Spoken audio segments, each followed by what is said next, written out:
Bonjour, Maryse Le Sire, juriste, préparateur physique et mental et gérante de la boutique Multiblue Paradise.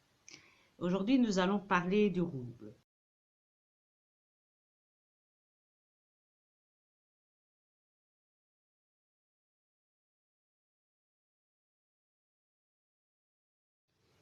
Les mauvaises langues disent déjà que les Occidentaux ont surestimé leur puissance. En effet, les nouveaux riches russes sont victimes des sanctions occidentales parce qu'ils ne peuvent plus bénéficier des produits de luxe. Mais c'était sans compter sur le fait que la Russie, elle vit uniquement avec l'énergie. C'est l'énergie, les matières premières qui font tourner son pays.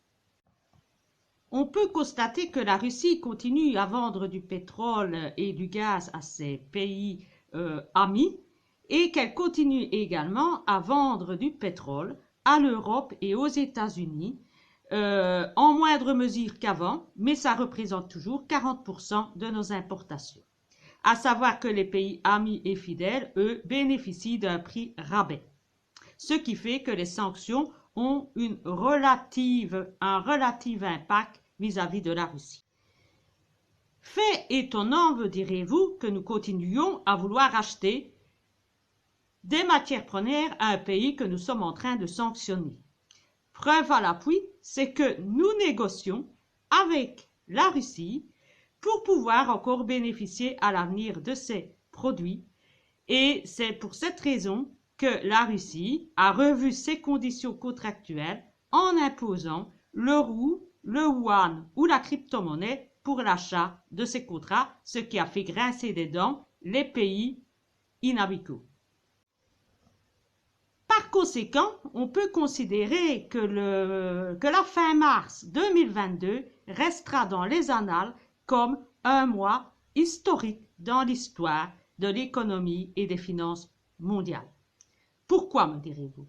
Eh bien, tout simplement parce que c'est la première fois que l'on considère que le dollar n'est plus la monnaie de confiance pour toutes les transactions internationales. Revenons un peu sur l'histoire. Jusqu'en 1945, la monnaie la plus utilisée dans le monde pour le commerce était la livre sterling. À la fin de la guerre, celle-ci sera détrônée par le dollar. En effet, le dollar deviendra la monnaie de réserve et de paiement partout dans le monde et sera considérée comme une monnaie de confiance. Elle sera étalonnée à l'or et on fera le rapport de 35 $ pour un once. Cela perdurera jusque dans les années 70. En 1971, le 15 août exactement, la situation change. On va retirer l'étalonnage entre le dollar et l'or. On verra apparaître dorénavant l'or et les matières premières comme des produits qui sont cotés en bourse. Pourquoi? Parce que les États-Unis ont toujours eu une politique de déficit et la planche à billets commence à tourner de plus en plus et par conséquent, on a retiré l'étalonnage, mais le dollar a continué à rester comme une monnaie de paiement et de réserve et de confiance partout dans le monde, même si c'est la monnaie la plus contrefaite au monde également. Alors, me direz-vous, conséquence du fait que la Russie remet en cause une pratique commerciale de plus de 70 ans. Eh bien, les conséquences, il y en a plusieurs. La première, c'est que pour la première fois dans l'histoire, les États-Unis ne sont plus considérés comme les bons, les sages, ceux qui ont la vision du monde qui est la plus juste, la plus correcte, et que quand les États-Unis ont dit, tout le monde suit à la baguette. Deuxièmement, la Russie, si on pensait la faire crouler en l'isolant, on est tombé un peu dans le panneau, car la Russie a tous les moyens de vivre en autarcie. Elle est très riche par son sous-sol, les matières premières, les matières alimentaires, et elle peut donc très bien vivre toute seule en autarcie, et elle n'est pas en autarcie puisqu'elle a toujours à ses côtés la Chine et quelques pays dans le monde qui restent ses fidèles amis. Troisième conséquence, c'est la suprématie américaine qui n'a plus l'air d'être à son top niveau. Quand on regarde l'Arabie Saoudite, l'Iran, le Venezuela, les pays BRIC, mais également certains pays d'Europe comme la Turquie, l'Allemagne, la Serbie, on se rend compte de plus en plus que les États-Unis prennent peur et vont gronder continuellement un pays après l'autre. On a remarqué qu'ils ont un peu secoué les Chinois, qu'ils ont secoué un petit peu aussi certains pays comme l'Arabie Saoudite pour qu'ils restent dans la lignée américaine. Mais pour la première fois, certains pays disent « nous, on veut rester neutres ». Même les Israéliens ont fait un pas en arrière. Et c'est une première. Les États ont l'air de commencer à ne plus vouloir être le vassal des États-Unis. Quatrièmement, le fait de ne plus considérer le dollar comme la seule monnaie d'échange internationale, ça met fin, évidemment, à la politique d'après-guerre, utilisée par les États-Unis du déficit continuel et exacerbé. Cinquièmement, tout ça va avoir un effet et les conséquences premières, ce sera pour nous, les citoyens, où le prix des produits va augmenter et notre niveau de vie va évidemment diminuer. C'est un impact évidemment à ne pas négliger.